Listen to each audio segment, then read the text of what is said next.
Nunc demum advenisti, figli miei. Bitte, schick uns nicht weg! Nein! Ab hinc Roma, mater vestra erit. Apud eos ius vetat, quemquam capite damnati ab agio homine. Ius suero Germanicum nullum, verum autem Roma.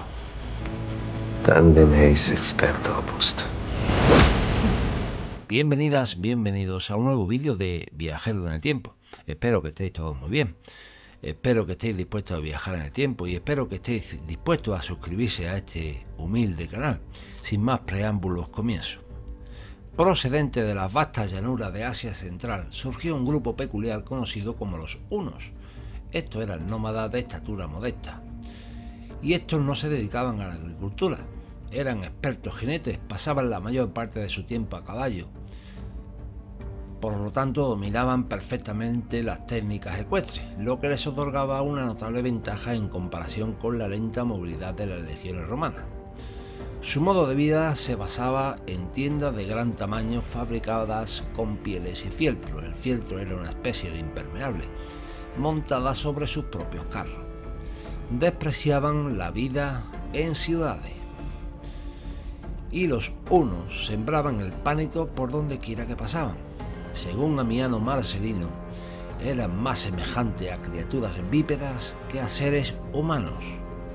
La presión que ejercieron sobre los primeros pueblos germánicos que encontraron en su camino desencadenó una serie de eventos que alteraron drásticamente el equilibrio establecido hasta entonces en el Imperio Romano. Al inicio de nuestra era, los hunos habitaban en las vastas estepas cercanas al mar de Aral y al lago Baikal, y de manera inexplicable, en el siglo IV comenzaron a moverse hacia el oeste, rodeando el mar Caspio por el norte y empujando a los alanos hacia esa misma dirección. Al cruzar el río Don, vencieron a los ostrogodos en el año 374. Quien a su vez desplazaron a los visigodos hacia la frontera del Danubio. Los visigodos estaban parcialmente romanizados y eran cristianos arrianos. Cruzaron el Danubio en el año 376, y hablo de los visigodos que cruzaron el Danubio en el año 376 y se establecieron en Besia, la actual Bulgaria, después de llegar a un acuerdo con el emperador de turno, en este caso Valente. ¿Y qué implicaba este acuerdo? Pues implicaba su asentamiento como agricultores, su sujeción a las leyes romanas y su servicio en el ejército imperial. Y nunca antes había ingresado en el Imperio Romano un grupo tan numeroso de bárbaros, alrededor de 70.000 individuos. Bueno, antiguamente no había la misma población que hoy en día, por eso se habla de que ingresaron un gran número de personas. 70.000 individuos era un gran número de personas para aquella época. Bueno, pues entonces surgieron problemas inmediatamente debido a la dificultad para abastecer a una población tan grande. Y también hay que recordar la incompetencia de los gobernadores romanos encargados de tratar con los recién llegados. Estallaron rebeliones y el emperador de turno, que en este caso es Valente, se encontraba en Antioquía y tuvo que regresar rápidamente a Constantinopla. Constantinopla es la actual Estambul. Sin suficientes tropas y sin esperar el refuerzo que su colega Graciano traía desde la Galia, enfrentó a los visigodos el 9 de agosto del año 378, resultando completamente vencido y perdiendo la vida en el campo de batalla. Los visigodos negociaron un nuevo tratado con el emperador Teodosio en el año 382, estableciéndose en la Mesia inferior como federado, en latín foederati. Con este primer caso de asentamiento de bárbaros dentro del imperio se inauguró una nueva estrategia que fue continuada por el emperador Constancio III en el año 421 y por los generales Estilicón, 408 y Aesio 454. Tras la muerte del emperador Teodosio en el año 395, Alarico I, rey de los visigodos, exigió a Arcadio el título de Magister Militum y, al serle negado, amenazó a la ciudad de Constantinopla. El emperador se vio obligado a considerar la nueva amenaza y por lo tanto le otorgó el título de Magister Militum per Illyricum, dirigiéndose hacia allí.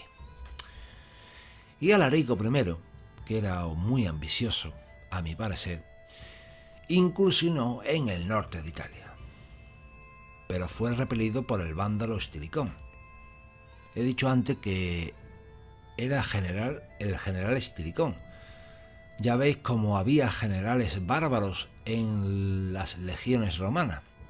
Por eso digo que cuando Alarico incursionó en el norte de Italia, Alarico I, fue repelido por el vándalo Estilicón, quien era general del joven emperador Honorio. El asesinato de Estilicón en el año 408, producto de la desconfianza hacia los germanos y la reubicación de Honorio en Rávena, protegida por sus pantanos, abrieron el camino hacia Roma para Alarico. En el año 408, Alarico negoció su retirada tras recibir un cuantioso rescate. Pero ante la negativa de Honorio de otorgarle un asentamiento dentro del imperio, Alarico sitió y saqueó Roma el 24 de agosto del año 410, causando una gran conmoción en la sociedad de la época y marcando el final de una era. Alarico falleció poco después mientras intentaba dirigirse hacia el sur de Italia, con el propósito de trasladar su pueblo al norte de África. Su sucesor, Ataulfo, retomó la ruta hacia el norte y en el año 412 ingresó en la Galia. Y ahora, con vuestro permiso, voy a hablar de Atilas. Sumergirse en la historia de Atila, el famoso líder de los hunos conocido como el azote de Dios, nos conduce a través de un fascinante relato lleno de intrigas políticas, conquistas militares y tragedias personales. Este líder, cuyo reinado abarca un periodo crucial en la historia de Europa y el mundo mediterráneo, dejó una marca indeleble en la historia antigua, una marca que no se puede separar de la historia antigua. La ascensión de Atila al poder como único gobernante del Imperio Huno tras la muerte de su hermano Bleda, bajo circunstancias aún debatidas, marcó el inicio de una era de expansión y dominio para los hunos. Contrario a la imagen comúnmente difundida de una corte bárbara y caótica, la corte de Atila se describía como un lugar de orden y prosperidad, según relatos de visitantes como Prisco. Este aspecto revela la capacidad administrativa y organizativa del líder huno, que contrasta con la imagen estereotipada de los pueblos nómadas de la época. Pero, ¿qué motivó a Atila a emprender sus famosas campañas militares? Además de la búsqueda de poder y territorio, Atila estaba motivado por una serie de factores políticos y estratégicos. Tenía conocimiento de la existencia de Roma y su formación académica se realizó en esa ciudad. Y todo este conocimiento lo llevaron a evitar una confrontación directa con la capital del Imperio Romano, optando en su lugar por atacar las fronteras orientales del imperio. Este enfoque estratégico, aunque no exento de desafío, le permitió a Atila consolidar su dominio sobre vastas regiones de Europa oriental y central.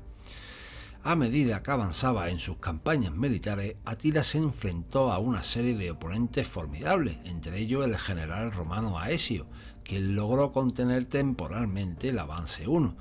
Sin embargo, la tenacidad y la astucia de Atila le permitieron superar estos obstáculos y avanzar hacia el corazón del Imperio Romano.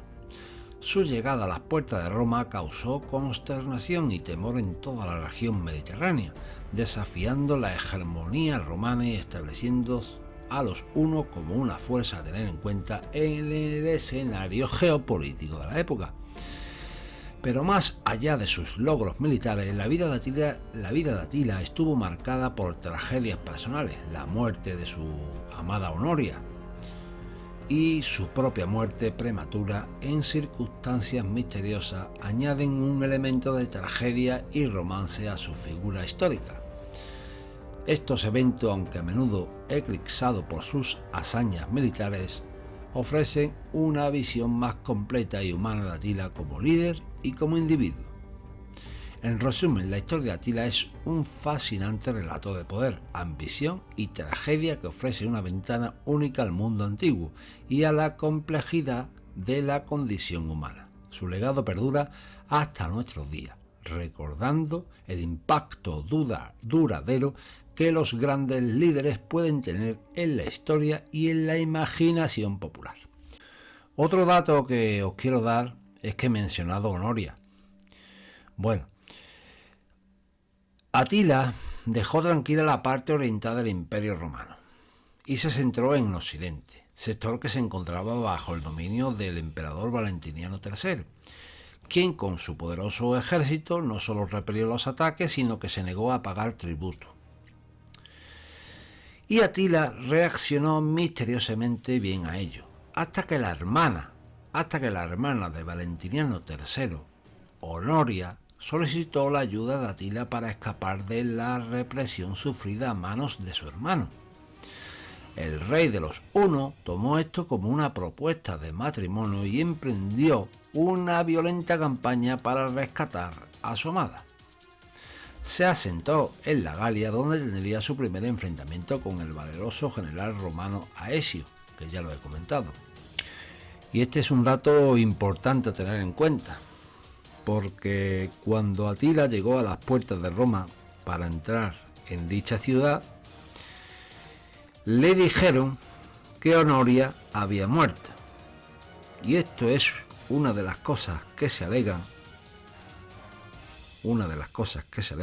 pero que no la sabemos con exactitud, para que Atila decidiera retirarse, a cambio también de algunos tributos que le ofrecieron para que se fuera. Pero una de las causas principales que se alega es la muerte de su amada Honoria.